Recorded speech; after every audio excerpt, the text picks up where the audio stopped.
episode 7. We got one of my own. I got to coach him a couple times when I was at prep school, a couple games before I moved to the high school team.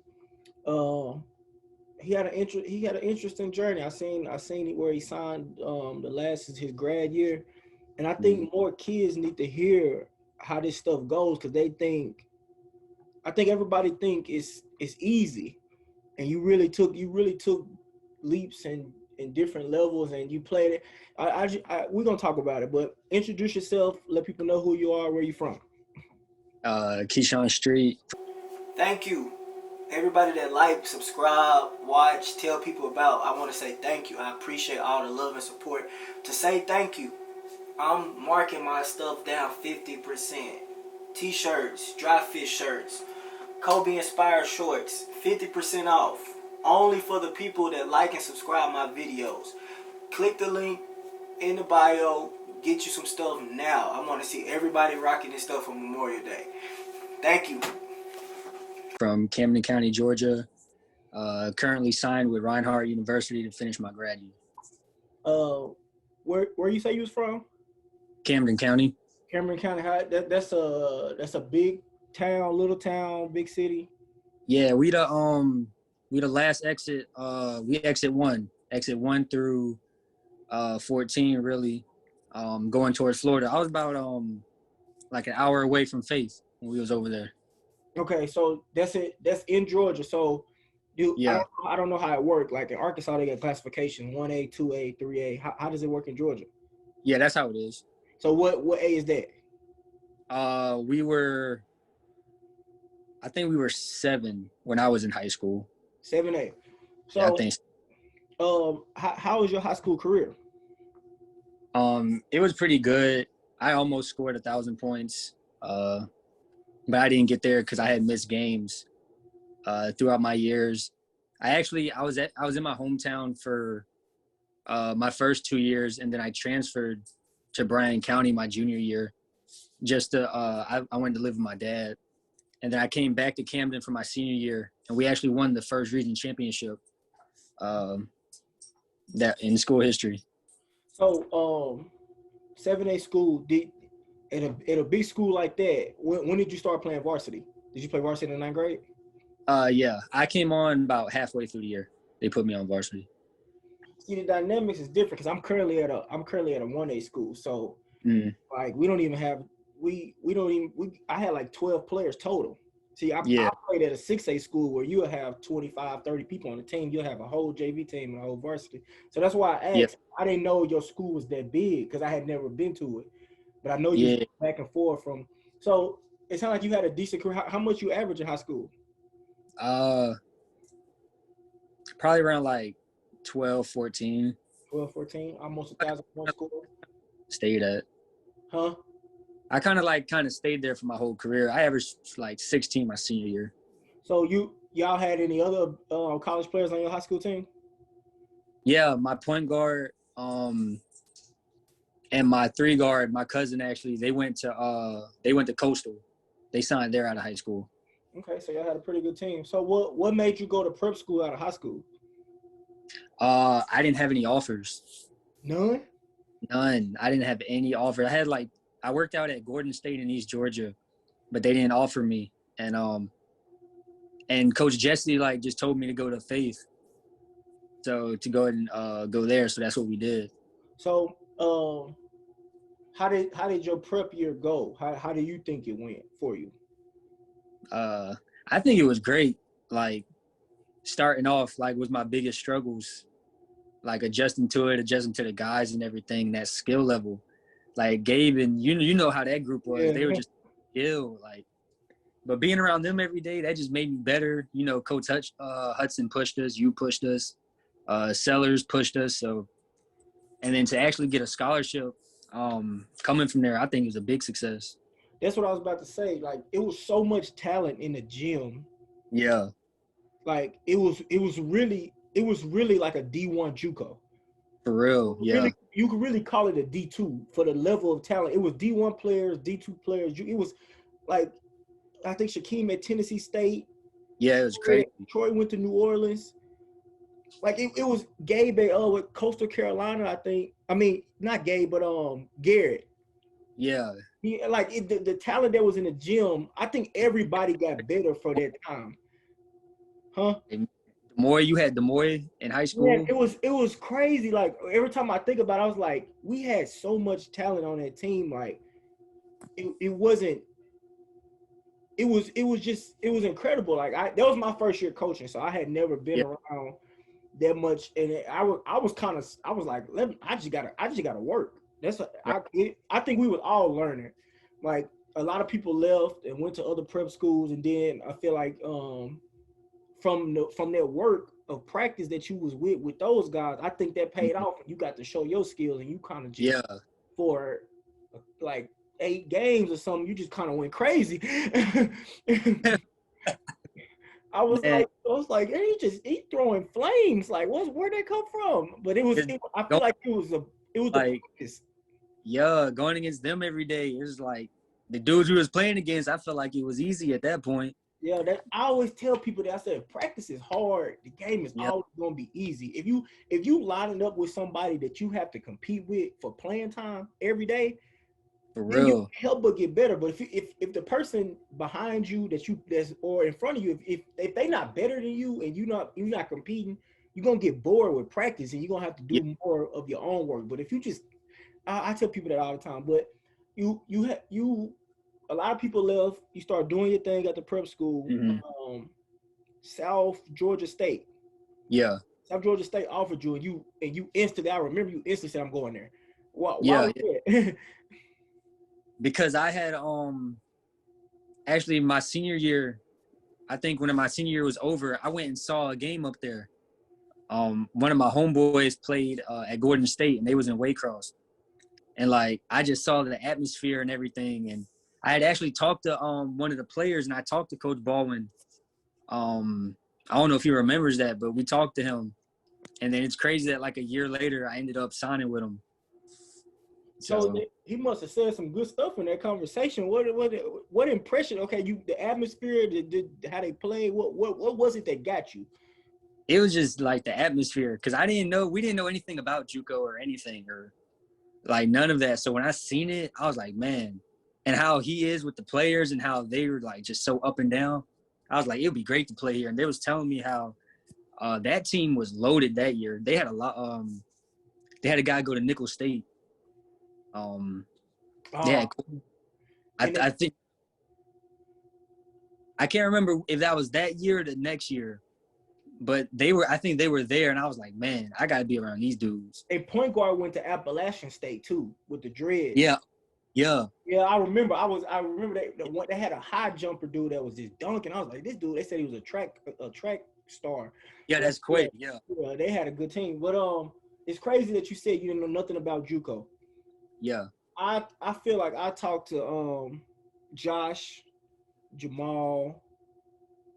Who else I was talking to? I was talking to a lot of people about JUCO Mhm. because they was like you. They had never. They just they never heard of it. They did all you know is what you watch on TV. You see Kentucky, Duke. Yeah, You just know those teams. So I was telling them, I was like, man, I was like, I went JUCO, and I was telling them the benefits of going JUCO and how you get re-recruited, but they didn't want to hear it. But it's crazy that all y'all end up going JUCO and y'all loved it. And I was telling them that over and over. I was like, man, there's nothing wrong with JUCO. I was like, nah, I'm going D1. I was like, all right, man. You can still go D1 if you go JUCO, but I'm glad you said that yeah. because it's a lot of kids like that that don't have no idea what JUCO is. No, for real, I think it's for real. becoming more popular now. I see a lot of kids say JUCO product when they commit. I think Mhm. it's becoming cool to go JUCO. So you signed to South Georgia State. How you think you did your 2 years there? How was it? Was it what you expected? Yeah, it was more than what I expected. Really, I knew I was going to get better going there, but I mean, I was just around so much talent. Like it's like going from y'all just elevated, and I was loving it. My freshman year, we were, I think, like 22-5. I averaged like 14, 15. Um, then my sophomore year, I averaged 17, and like everything just felt so natural. like coming from prep school, that I feel like that prep school year just made JUCO feel so natural. And I just felt like I was at that level like right when I got there, and I just had to keep improving. But it was a grind. I don't think that's what people realize, just how much of a grind it is. I always tell people, it's if people giving you money, they expect stuff out of you. If people pay for your education, it's definitely not gonna be. It's the same. It's not even just with athletics. I feel like it's the same with grades. If they pay you to go to school for your grades, it's gonna be kind of hard to keep getting that money. Like, but I feel like it's worth it. I feel like the grind is worth it because you came out of it. I feel like you were a better person because of it. Yeah. Yeah, for real. I'm glad you said you feel like prep school prepared you for that, because I had a conversation with a coach and I was asking people like, why would kids go prep if they already have JUCO offers on the table? And a coach was telling me, he was like, that prep year really prepare you to go in there and kill your first year, because most high school kids come from high school when they go to JUCO, and it's their learning curve. It take a while to catch up to the speed of the game, the strength, because even though it's JUCO, they still college players. And then you might have a 23 or 24-year-old player at JUCO. You never know. So that prep year really pushed you forward, and you played with better players than your high school team, and you was kind of ready to jump in there and take off your first year. Yeah, for real. So your first year from your second year, what you do? I went from about 14. I averaged 17 my second year. I almost had 1,000. I scored like 915, like 912, but I had missed some games. I had missed like 4 or 5 games, so I didn't get 1,000. But that's how that year went. And it was good because that second year we played a lot more ranked teams, like top teams. So when you go and play those top teams and say, well, I did it against them, that confidence starts building more. Like, all right, like now I'm doing against D1 talent every time we on the court. And that's what I don't think these kids understand, is there's D1 talent at every level. So like, for real. When y'all was playing them ranked teams, you was kind of feeling like I could play D1. Yeah. Was you thinking that before you went to JUCO? I didn't know what to think when I went into JUCO. I really didn't know what to think. So like everything I did for me was kind of like just like a bonus, because I never knew what was gonna come. So everything that just came my way, I was like, well, this is from the work that we put in. So, and all my teammates, that's how all my teammates were. Like, I wanted my point guard to go D1. He wanted our 3-man. We all wanted each other to go as high as we could. Like, that's what even made it better. So what offers did you have after your second year at JUCO? My recruitment was weird.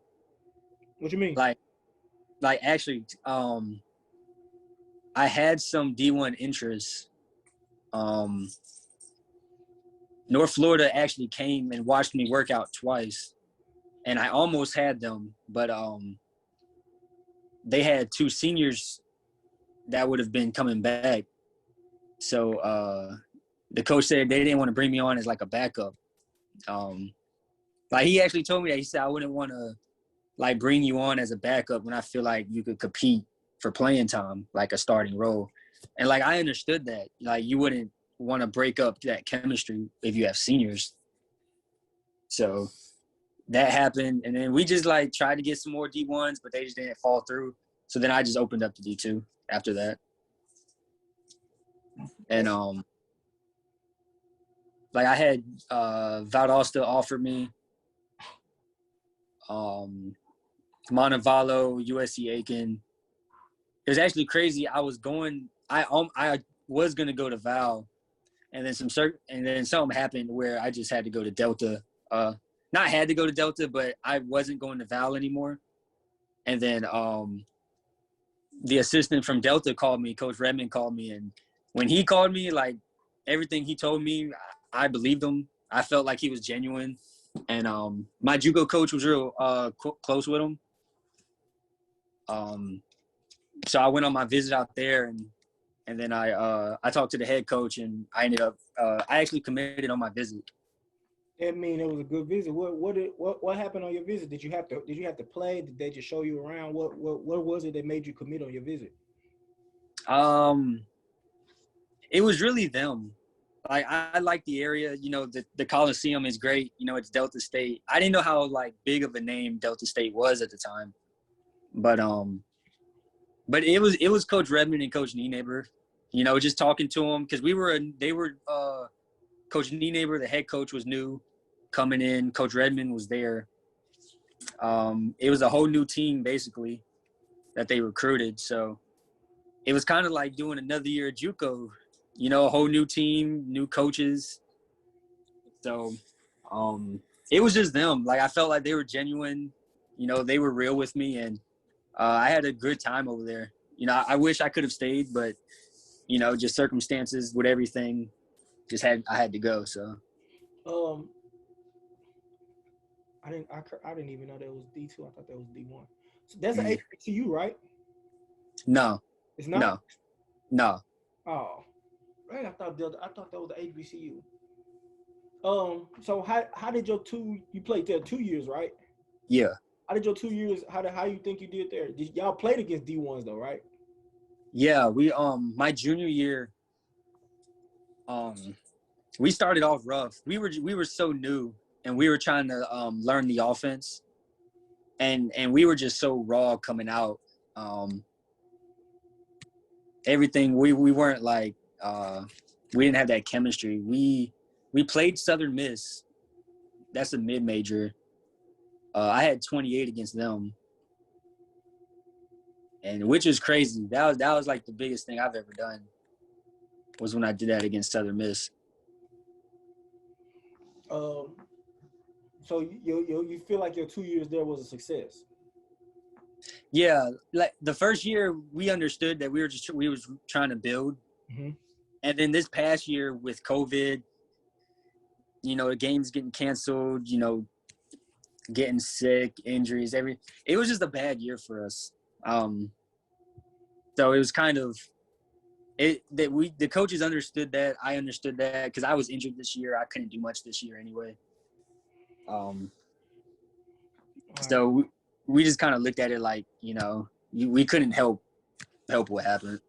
Your junior year, how was the school environment there? Like, what the city? What did you feel it, or was it kind of like the JUCO experience, or was it like, oh, this is a way bigger school, this way more? Was it overwhelming, or did you feel like you was at home? No, I felt comfortable. It's a real small city. It's kind of like being in Ludowici. You know, it's like being in those small cities. So I liked it. I felt like you just have more focus there. It's kind of like that JUCO experience where you're in a small area, everyone knows each other, and you're all there for one reason. So I enjoyed that part of it. Okay. So you doing a grad year at your school that you got your shirt on. Yeah. How did you choose that school? I think the head coach used to work with your JUCO coach.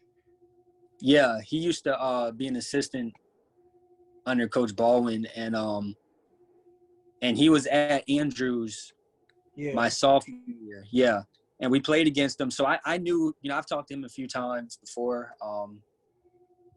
Two of my JUCO teammates are over there. Some of the guys from Andrews that we played against each other, I know some of them. They're over there, so when I decided to leave, I was like, you know, I wanted to be closer to home. I wanted my family to be able to come see me for my last year and everything. So I told my JUCO coach, I said, hey, you know, if Coach Newton will take me, you know, I'll come. You know, I have no problem with it. So that's how that happened. How far is that from home? Reinhardt's about 5.5, probably 6 hours. And that's NAI, right? Yeah. Yeah. So what are you looking to do after your playing careers, your college careers? Or what you trying to do? You trying to get into the work field? You trying to play overseas? What is it that you want to do? I'm trying to play overseas. I think this past year being injured, you know, I feel like I just want to really go for it. Like seeing that, you know, that injuries can't happen. That was my first time being injured seriously. So it kind of just made me want to go for it. You know, why not? Why not go for it while I can? And if I don't do that, I want to get into coaching. Like, I wouldn't mind. I want to coach JUCO and everything. Coaching, what coaches do you look up to? What would you think your coaching style would be? Because when I started coaching, I had no idea. I didn't know what I was doing. I'm just out there. Man, it'd probably be, definitely Coach Baldwin, Coach Newton. I learned so much over at Delta State with that Princeton offense. It's hard. I'm nowhere near knowing everything, but just the things that I've picked up from it, I think those help a lot. So I look up to Coach Nienaber a lot too. I probably just mix everyone's style, your style, Coach Jesse's style, everyone's style, and just see what works best. Okay, I'm gonna get you out of here. We've been talking for a minute. I don't want to take up too much of your time, but for the kids that's watching this, the players, the high school players, the prep school players that's about to get recruited, what advice would you give them on the recruitment process? Just trust that you'll get the right place. I think that's the biggest thing. Kids, they say D1, but that doesn't mean that's your best, situation. I feel like you should go for your best situation. If not, just either way, wherever you go, you got to perform. So you have to put the work in. You got to get your grades. It doesn't matter what level you're at. It's all the same work. So that's what I say to them. All right, Keyshaun, I appreciate you for getting on. I appreciate you for even answering my phone call, my DM, because a lot of kids don't. I appreciate you for hopping on. I hope people see this and learn from it, because you played at multiple levels. Mm-hmm. And you never know where your college career is going to take you. So people will be, like you said, people want to go D1, but you might end up going to 4 or 5 schools. You don't know. It's your it's yours. It's your journey. You don't know where that basketball is going to take you. Yeah. You want to play overseas, so I hope that ball take you across the waters. You get paid to play. I hope everybody reach their dreams. And I appreciate you, man. I'm going to be checking the stats on you at your school, too. I know you're going to be doing buckets up there. Yeah, I got you. I appreciate you. All right. All right.